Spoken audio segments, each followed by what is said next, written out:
You're probably wondering how I got here. Believe me, I am too. I'm sitting on this golden toilet to capture your attention. It's a golden toilet because this system can recycle all of your water, from your toilet, your shower, your dishwasher, or anything else you send back down the pipes. Why do this? Turns out water shortages are becoming more and more frequent. Even in the United States, access to fresh, clean water is just not something we can take for granted anymore. The way we have handled water and wastewater infrastructure hasn't really changed in 250 years. We need to change the way we do things. This is that next step change where we can cut water use by 50%. These are the purple pipes over our head right now. This is not yucky. This is not scary. This is basically just science. Yeah. You are holding some Stanford doo-doo in your hands. Great. You're eating better than I did in college, that's for sure. This is Hard Reset. One fun fact about living in space is that astronauts drink their own recycled pee. That's because the ISS has to make do with a very limited amount of water. So they've gotten really, really good at cleaning it up and using it multiple times. This machine here is basically doing the same thing, but it's doing it here on Earth instead of in space.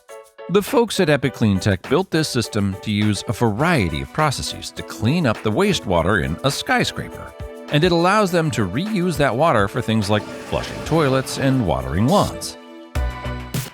This is Aaron. He's a whiz with wastewater. We kind of live in this flush and forget society where after we flush our toilet, you never think about it again. Normally you take all that wastewater and you send it to the sewer. We are capturing water from your showers, your laundry, your dishwashers, your toilets, every single fixture. We're putting it through these advanced treatment processes right in the basement of the building, and we are reusing it. Fundamentally, what we are trying to do is to take this product that we called waste and turn it into clean water, fertilizer, and into renewable energy. Right now, your plumbing doesn't think about your wastewater with any nuance. It treats it all the same and sends it all to the same place. But water recycling systems like this are a bit different. With gray water, that's just water from showers, from laundry. What we say is the water is slightly less used. Black water means water from toilets, from kitchen sinks, from dishwashers where you have human and food organic waste. Getting this water to an exceptionally high quality, and then we're actually reusing that water within the building. And when these buildings can recycle that much water right on site, they don't have to pull water in from the city supply. So tell me a little bit about what we're seeing right here. This unit looks like it's like a self-contained kind of water treatment plant, is that right? That's exactly right. I knew that because he'd just told me. This is the engine. This is the brains of the system. All of this here is what is controlling how the system runs. It's controlling every valve, every pump, all of the instrumentation. But in addition to how well it runs technically, it's just a sexy piece of equipment. It is, I can't deny it. This unit is basically an entire water treatment plant, and it does all the same stuff as the giant industrial facility at the edge of town, but much smaller. Kind of like swapping the warehouse-sized mainframe for the smartphone in your pocket. A totally different approach to infrastructure. We build big facilities, big underground water and sewer infrastructure. So we want to make it smaller. We want to make it more nimble. What does this dashboard show you? So everything from our tank levels, how much water's in there, how much we're processing, different pressure points within the system that tell us where the performance is. We're basically leveraging modern software. In the past, if there was a problem with the system, you would know because you came on site and there was a puddle of water on the ground. Everything we have with our smart doorbells and every other IoT device, we can do with these systems. What is happening with every pump? What is happening with every valve? And we can do that from the convenience of our smartphones. This is actually a display unit. There's no plumbing inside. So I crawled in to see if it would take me to Narnia. It did not. It did take me to the basement of an apartment building where Epic is operating their first approved system in San Francisco. We are collecting water from showers, from laundry, and from bathroom sinks. As you'll see, this is the gray water tank here. From there, we are actually pulling the gray water through this tube, and that's being fed into the treatment system, which we'll walk through. So we're gonna go back this way. I'll let you lead because I don't know where I'm going. Okay. That's just sort of a feature of my life. This is a biological tank. At the bottom of this tank, there's going to be an array of diffusers that are pumping all millions of little bubbles into the tank. That's replicating what you would see in nature when water is going through a river and going over rocks. or even sort of what's going on in our own human stomach, we are using biological treatment. Now that's a very fancy way of saying we're basically harnessing nature to treat the water. So the bugs that are inside of here feed on the gray water, and then they produce a solids concentration, which is then fed through the membranes and filtered out. Wow. We are pushing the water through a physical barrier. So there's little tiny holes that are 1/1000th the diameter of a human hair. So basically they are filtering out all of the impurities, all the contaminants. The water passes through, the solids are filtered out. From there, the water is gonna be hit with disinfection. We use ultraviolet light, we use chlorine, sometimes we use reverse osmosis. By the time water goes through all of those various steps, it is going to look, taste, smell identical to your tap water, identical to bottled water. This system doesn't make potable water. That means water you can drink. It is technically possible to produce potable water with this process, but most people are just so grossed out by the idea of drinking like an astronaut that they've decided to stick with non-potable uses for now.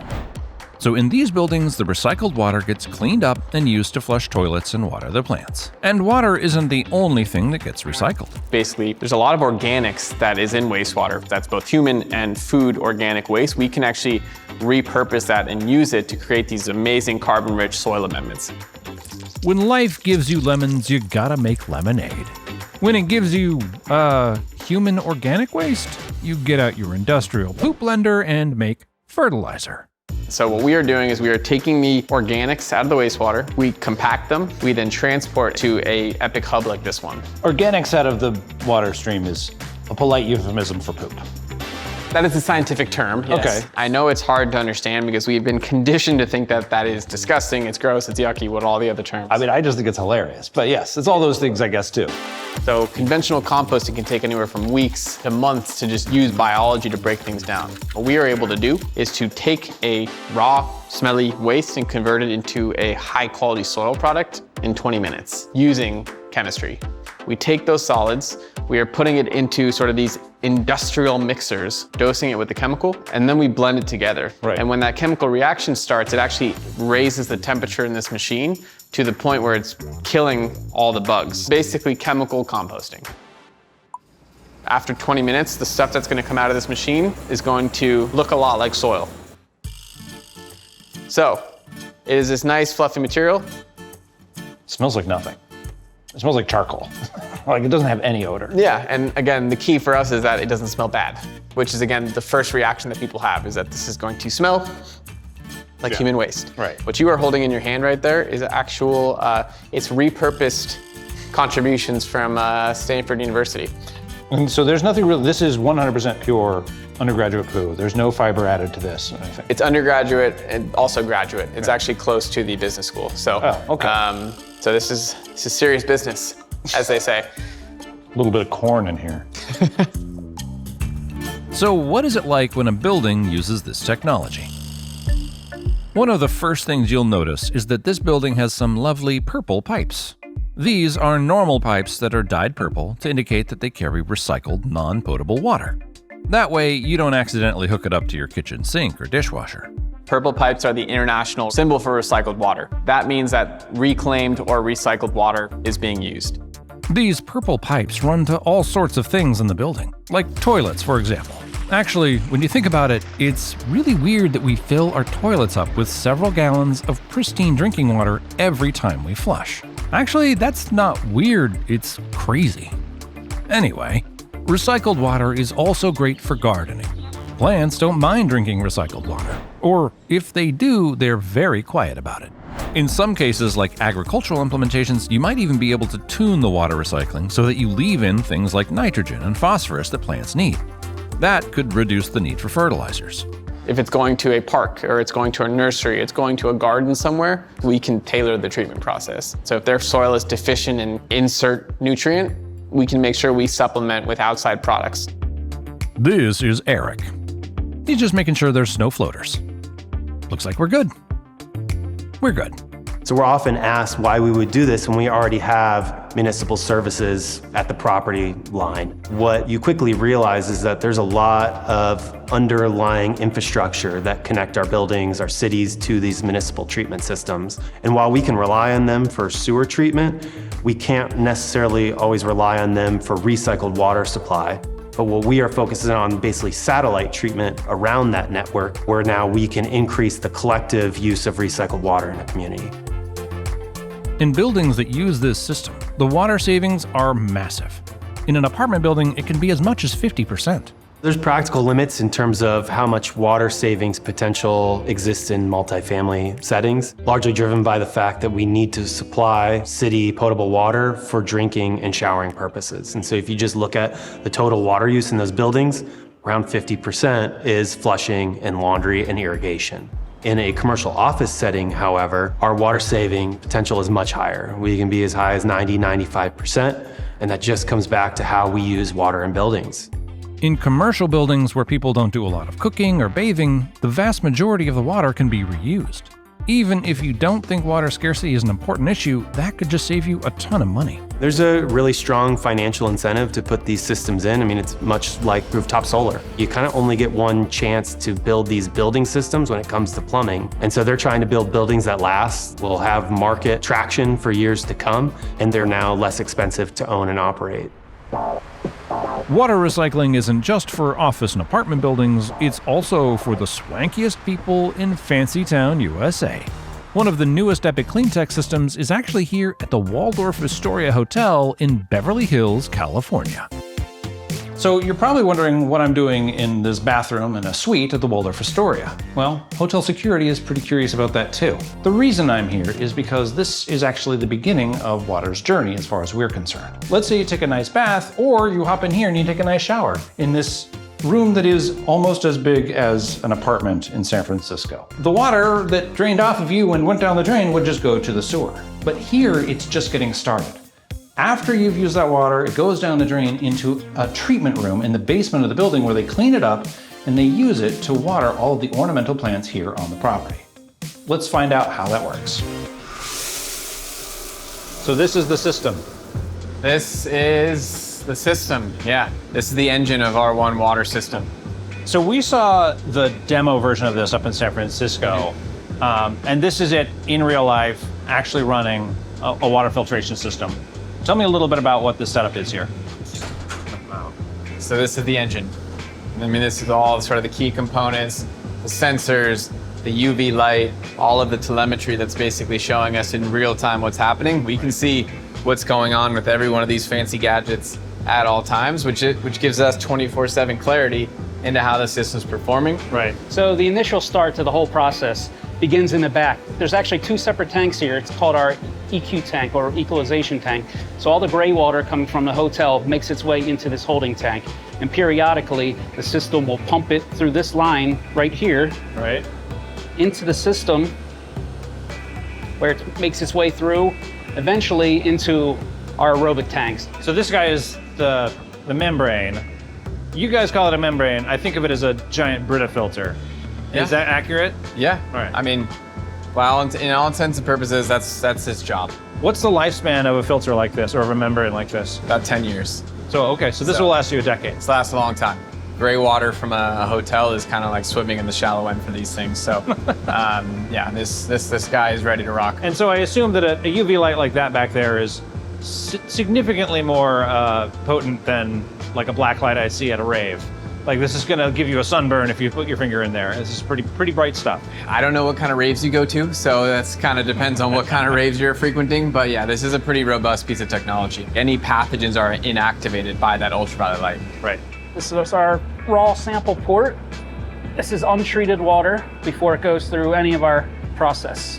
Oh, that's not so dirty. Not horribly. It's not like my shower water, let me tell you. I mean, if someone drops a deuce in the shower upstairs, I guess we'll be the first to know. Yes. What does it smell like? Yeah. Oh. Yes. Oh, hi. Big difference. I'm sorry. Lord. I should have warned you No, first. it's fine. Oh, wow. Sorry, Nick, you're gonna need to do that again. Yeah. There we go. Already tell the clarity of that water, that treated, finished water there. Yeah, it looks crystal clear. And that's what we're shooting for. All of this greenery you're seeing around us is actually irrigated with recycled water from the property, putting it right back up to the roof to beautify all this greenery here. In general, how much are they reusing? Roughly around 1,200 gallons per day of reuse. Okay. Is there anything that's different about this from what I would normally use to garden? No. No. And that's the goal. Right. I think sort of to really be able to have a sustainability approach that scales, you don't necessarily want to have to ask people to radically change the way they do things. We use a huge amount of energy to heat water up in a building. For showers, for laundry, for dishwashers, all that heat, that energy, we typically send off into the sewer. It's the reason why when you're walking on the street on a cold day and you see steam coming up through the grates, that's just energy, that's just steam heat that we're losing. So what we're doing is recapturing some of that wastewater heat energy and then reusing it in the building. We can reuse that heat to do things like preheat the building's cold water. And by doing that, we can actually reduce the building's hot water energy needs by 35–40%. So we're basically just taking these resources that they already have, and then we're using technology to repurpose them. And by doing that, we're helping the planet, we're helping them to save money, and we're building these more resilient buildings and these more resilient communities. You know, one thing we should address is the fact that all water on the Earth is already recycled. As I tell my nieces all the time, the water we are drinking today is the same water that the dinosaurs drank millions of years ago. Because of the hydrologic cycle, we literally just have water cycling on this planet over and over and over again. But only so much water gets recycled by the Earth every year. And many people live in places where drinkable or irrigable water is just not easy to get. The last few years have shown us that water shortages aren't getting better, they're getting worse. And even if we stopped pumping groundwater today, it could take hundreds or even thousands of years for some of our aquifers to recover the water that we've pulled out of the Earth. What we are doing is using technology to shorten that recycling loop within an individual building or within an individual community. So what we're seeing now is that there are more cities and more states who are now seriously having to think about how do we ensure that we can provide clean water and reliable wastewater sanitation to our growing communities. I mean, you have places like Phoenix, Arizona that put a moratorium on all new real estate development because they were not sure that they can actually produce enough water supplies for this growing real estate development. So what we're seeing is that more cities and more states are now either mandating or incentivizing what we call on-site water reuse. That's what we do. Systems like this mean that we can use the water available to us way more efficiently, so we wouldn't need to deplete the ecosystem that sustains our species. Mint Mobile is a totally new approach to mobile phone service, and they're also our partner for this episode. You might be wondering, what is Mint Mobile and why are they more affordable? Well, basically, Mint Mobile is just like major mobile phone companies, except that they don't have a ton of retail locations all over the place that they're paying the rent on. That means you're not paying the rent on those locations either. So they save money by being totally online, and that means you get mobile service at a lower cost. That's basically it. It's a simple idea, but kind of an obvious one too. It takes about 15 minutes to switch your plan, and their plans are super simple and easy to understand. And they start as low as $15 a month. They have extensive coverage, family plans, and really affordable options for international calling and roaming. So Mint Mobile is just a simple phone service that saves you money. Then you can spend that money on things that matter, like comic books and Lego sets, or hard reset super likes. Yeah, you could just send the money to me. That's fine too. Hey, it's better than giving it to the phone company, right? Anyway, if you're looking to simplify your life, save some money, and you want to support our show, go to trymintmobile.com/freethink and sign up today for 3 months of the unlimited plan at $15 a month. Okay, back to the episode. So picture a scenario where we got serious about using water more efficiently. We'd probably build all our homes and buildings with at least the capacity to use recaptured water. Every home would have a purple pipe that connected to their toilets and sprinkler systems. Small water recycling units like this could service a small residential neighborhood or an apartment complex. Just like microgrids, we could see a more distributed approach to how we treat our wastewater. With all the technological capabilities that we have today, it's crazy that we are still reliant on whether or not it's going to rain to know if we have enough water. When it comes to the future, we want to transition the world away from using water once and then get rid of it. We want to transition from a linear to a more circular approach where water is used and reused many times over. If every single industry started looking at their own water footprint, started reusing water on site for all the different processes, we'd have a radically different world.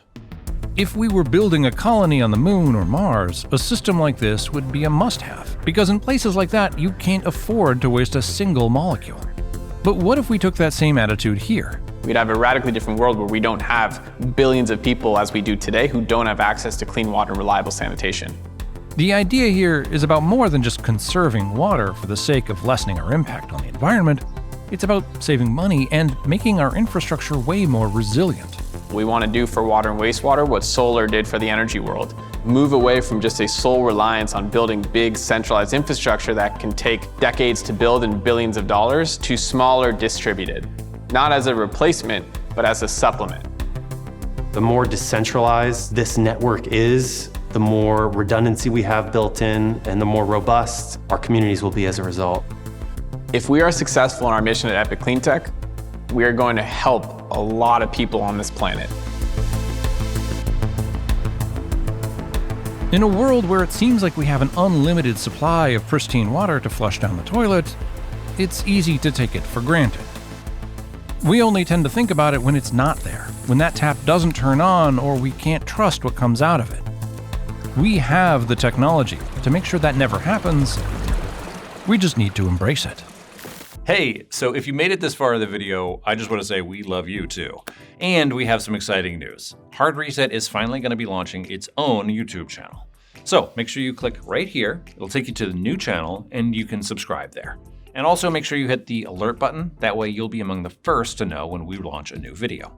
You'll also be helping support the show, and we really appreciate that because you are the only reason we make these episodes. And I promise from now on I won't be sitting on any more toilets. Or it's a strictly pants-on show from here on out. Anyway, thank you, and we'll look forward to seeing you at the new channel. Look, I think most people, myself included, I think the general association with wastewater treatment is it's not a sexy industry. One could say it's the least sexy industry. I mean, I can think of unsexier ones, but that's fine. We can get into that another time. Sure.